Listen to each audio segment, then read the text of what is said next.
প্রতিবাদ মিছিল করছে না, এটাও কিন্তু আমাদের ভাবাচ্ছে। আজকে হরিয়ানা কাণ্ডে যে ঘটলো, এই সাবির মল্লিক শুধু নয়, অয়ন মিশ্রাকেও যেভাবে হত্যা করলো সন্ত্রাসীরা, গোরক্ষা বাহিনীর নামে স্বঘোষিত গোরক্ষা বাহিনীরা, এক্ষেত্রে রাহুল গান্ধীর কাছ থেকে আমরা একটাও প্রতিবাদী শব্দ খুঁজে পেলাম না। কোথায়?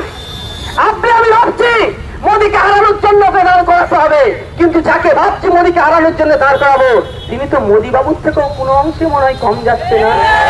অনেকে গায়ে রাখতে পারে, আমার দেখার প্রয়োজন নাই। জ্বালা মাল লাগাচ্ছে, আমি বলবো যদি আমার জ্বালাই মলম লাগাতে আসে তাকে সারাশি দেবো, পিঠ চাপড়াবো।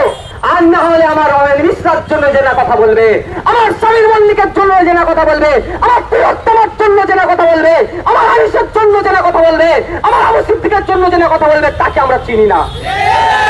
ভাবতে পেরেছেন? খুব তেল লাগাচ্ছিলেন না ভোটের আগে? হ্যাঁ, কেন ভাইয়া? অনেকে বলছে ভাইয়ানরা কংগ্রেসের মুখে হিসাবে কেন জোট করতে পারেনি? লজ্জা লাগছে তখন আমাকে। ভোটের রেজাল্ট হয়েছে 4 তারিখ, এখন পর্যন্ত সারা দেশে প্রায় 20টা মব লিঞ্চিং হয়েছে, পিটিয়ে হত্যা করা হয়েছে। তার মধ্যে সংখ্যালঘু সমাজের বেশি, 5-6টা আমার সংখ্যাগুরু সমাজের মানুষ আছে। কিন্তু আমাদের ভোটের আগে যাকে দেখছিলাম এখানে ছুটছে, ওইখানে ছুটছে, কখন সাধু বাবা সাজছে, কখন পীর সাহেব সাজছে, মানে বিভিন্ন সাজছে, তাকে একটাও প্রতিবাদ করতে দেখেছেন? আপনারা দেখেছেন? কার কাছ থেকে আমরা আশা করবো না? এটা বহুরূপী সমাজে ঘুরছে, দেখো নোটিশ করতে হবে আমাদের। এই বহুরূপী গুলোকে দেখতে হবে যে কাকে তাড়িয়ে কাকে আমরা জায়গা দেবো বলছি, কাকে তাড়িয়ে কাকে জায়গা দেবো, এটা আমাদের ভাবতে হবে। কেন হরিয়ানায় এটা যদি ভোটের আগে হতো, আমি চ্যালেঞ্জ করে বলছি, রাহুল গান্ধী ছুটে চলে যেত, প্রিয়াঙ্কা গান্ধী ছুটে চলে যেত। কোথায়? এই ওই ঘটনা যেখানে ঘটেছে, আর ওখান থেকে ফ্লাইট ধরে চলে আসতো সাবির মল্লিকের বাড়ি। এখন ভোট নাই, কোন নেতাদের গাড়ি দেখতে পাবেন না। আমরা ভুলে যাচ্ছি না আফরাজুলের ঘটনা। রাজস্থানে আফরাজুলকে পিটিয়ে হত্যা করলো উগ্রবাদীরা। হত্যা করার পরে ওই আফরাজুলকে নিয়ে ফিরাদ হাকিম সাহেব থেকে শুরু করে রাজ্যের বিভিন্ন মিনিস্টাররা ব্র্যান্ডিং করলো, ওইটা ভয় দেখিয়ে ওই ভোটটা পার করলো।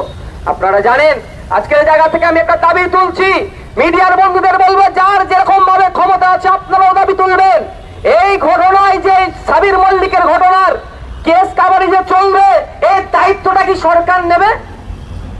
জানতে হবে আপনাদের। অনেক বড় বড় কথা বলবেন, অনেক লিডার যাবেন, মুখ দেখাবেন, ছবি তুলবেন, আপনাদের গোড়ার বিষয়টাকে জানতে হবে। আপনারা একটু খোঁজ নিন আফরাজুলের অত বড় ঘটনা, মুখ্যমন্ত্রীর চোখ দিয়ে পানি গড়িয়ে একদম বন্যা হয়ে যাওয়ার অবস্থা হচ্ছিল। ফিরাদ হাকিম থেকে শুরু করে অত সংখ্যালঘু দরদি নেতারা একদম হোঁচট খেয়ে মামলায় ছুটে চলে যাচ্ছিল। আজকে খোঁজ নিয়ে দেখুন আফরাজুলের যে মামলা চলছে, সরকার কত টাকা দেয় মামলাটাকে চালানোর জন্য? আর 1টা টাকা দেয়নি। আমি চ্যালেঞ্জ করে বলছি, অন ক্যামেরা বলছি, এখন তো কিছু বললেই নোটিশ চলে আসছে, আসুক আমার নামে নোটিশ। অন ক্যামেরা আমি বলছি, আফরাজুলের পরিবারকে যারা এই আপনার আমাদের মতো যারা অনুদান দিয়েছিলেন না, ব্যাংকের অ্যাকাউন্টে যারা সহযোগিতা করেছিলেন না, ওই টাকা থেকে মামলা চলতে চলতে আজকে আফরাজুলের পরিবার নিঃস্ব হয়ে গিয়েছে। আমরা এই জায়গায় দাঁড়িয়ে বলবো যে রাজ্য সরকারকে দায়িত্ব নিতে হবে, যে মামলা